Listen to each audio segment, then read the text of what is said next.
আসলে বন্ধু তুমি যেটা করলা তা তো বিপদের পর্যায়ে পড়লো। তুমি এই যে কথাগুলো বললা এগুলো যদি আমি না করে থাকি তাহলে তুমি গুনার ভাগিদার হইলে না।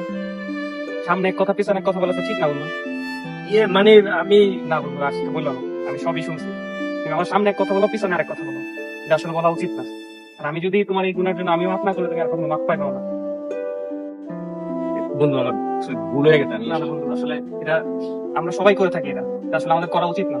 আমরা একজনের সামনে এক কথা বলি পিছনে আরেক কথা বলি, মানুষের সাথে ভালো থাকার জন্য, তার সাথে সম্পর্ক বজায় রাখার জন্য আমরা একরকম কথা বলি, তার পিছনে তার দোষ গুণ আমরা তুলে ধরি, আর যেটা সে না করে সেটা বাড়ায় বলি। এটা আসলে আমাদের কখনোই করা উচিত না। বন্ধু আমার আর লজ্জা দিও না বন্ধু, আমি আসলে ভুল করছি। না সমস্যা নেই, তুমি এটা চিন্তা করে দেখো, আর এরপর থেকে আমার নামে না শুধু, আর কখনোই কারো নামে এগুলো বলবো না, এটা আসলে করা উচিত না। আসসালামু আলাইকুম। আমাদের আশেপাশে এমন কিছু দুমুখ মানুষ আছে যারা আপনার সামনে একরকম কথা বলবে এবং পেছনে আরেক রকম কথা বলবে। মানুষের কাছে আপনার দোষ গুণ ত্রুটি বানিয়ে বলবে এবং তারা আপনার সাথে দেখা হলে এমন ভাব ধরবে যেন আপনার জন্য সে তার জীবনও দিয়ে দিতে পারে। এ ধরনের মানুষ থেকে অবশ্যই আমাদের দূরে থাকা উচিত।